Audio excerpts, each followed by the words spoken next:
Well, we've done it. We've finally made episode number 5 of Project Heroquest. I'm kind of excited and glad to be getting this one all done now.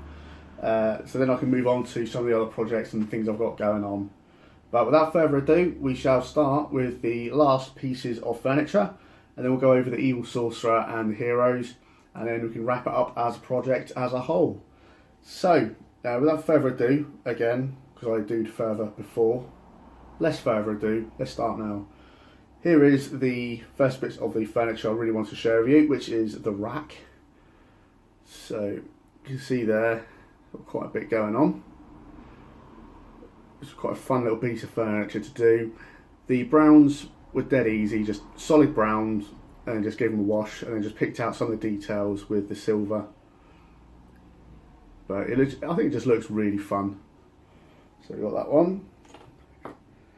Then we've got the tomb. Now I want to do something a little bit different with this tomb, because normally when you look at other painted examples of this, it's either a complete stone effect or it's a metal, so it's like it's an engraving.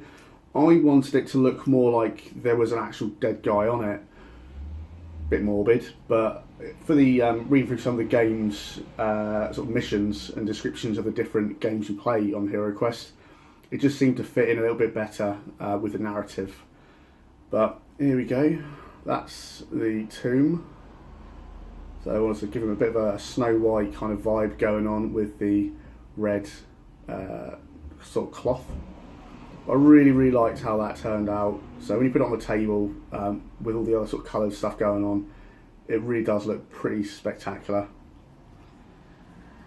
After that, we've got the fireplace. I'm really proud of how the different effects came in with this one, and how the modelled base part kind of blends in with the printed cardboard. I try my best to match up the colours as much as possible, so it goes from 2D to 3D quite nicely there. Same technique with the stone, with the grey base coat, heavy wash with Nuln Oil ink, and quite a harsh dry brushing with the Corax white. I use almost more of a stippling kind of action to get that sort of the detail brought out on there, but I think that looks really good. That's just my opinion though anyway. And then probably my favourite piece of the furniture was the alchemist bench. It just gave me a chance to have a bit of a play, try out some different techniques, and just inject a little bit of colour where I could. So that's that there. I just think that just looks like a really fun piece of furniture. And should I be hosting some more Dungeons and Dragons games in future, I would definitely use some of this furniture as part of set pieces for that, because it's all on the right scale, and I just think that the furniture side of things on it as set pieces, just to bring the game a little bit of flavour, really does sort of bring the game to life on the table. So that's the boring bit done with the furniture. A bit like a mini IKEA video, I know, but now we get to talk about the 5 main pieces that everyone wants to see, which is the heroes and the evil sorcerer. So when you're playing the game, as the games master, you are the evil sorcerer. So this would be the miniature that kind of represents you, and that's this guy here. Got a bit of a Skeletor from He-Man vibe going on about him, but yeah, really like this model. I've seen some people who have converted this, giving him some weapons in his hands. I think he doesn't need it. He just looks like he's ready to cast some sort of lightning out of his fingers and shoot lasers out of his eyes and fart some sort of fire. I don't know. But yeah, really like this model. I wanted to use the purple because it's a colour that I hadn't used on any of the other miniatures, so that makes him stand out. And then with the orb on the top, I wanted to kind of give it a sort of lightning-y stroke marble effect.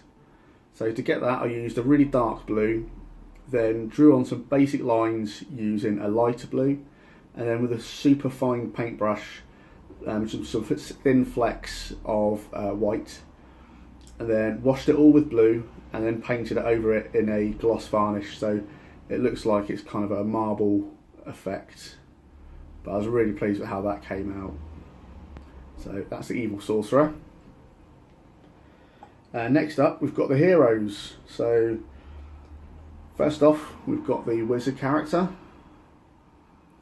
So lots of using different, using the varnishes to get different textures into the model. So he's got like an ebony style staff. Used the blues because it was a colour again I hadn't used in the other miniatures. None of the evil miniatures have blue in them, so it makes them really stand out as a hero. Plus, I like the blue and the brown, especially with like the sort of duck egg blue, the teal blue, and the lighter brown. Makes a really nice contrast of colours there. So we've got that one. Next up, we've got the elf. I was really pleased with how the elf turned out.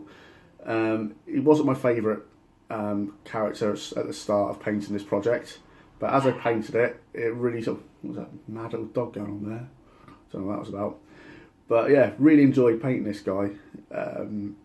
As the more I painted it, the more time I spent with it, the more I actually started to really enjoy the miniature. The details are really good on this one. So I painted him obviously with the elves, classic green.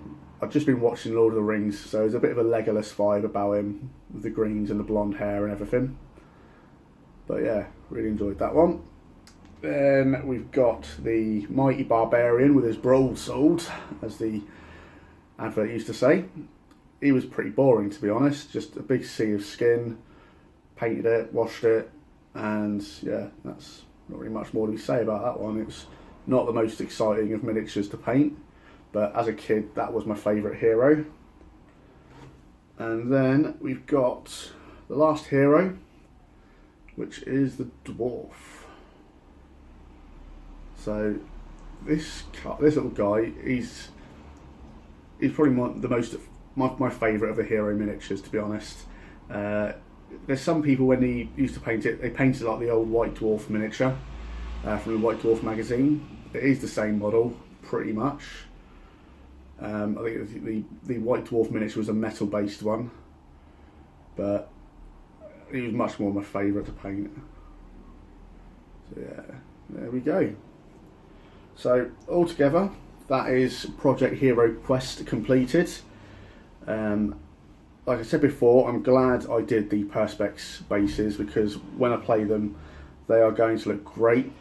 Plus, I can also now tie them in and play them with when I'm doing a Dungeons and Dragons game. So all my miniatures are based on the Perspex bases, so I can put them on any terrain, and it doesn't matter. You can just it gives you a little bit of immersion into the game itself.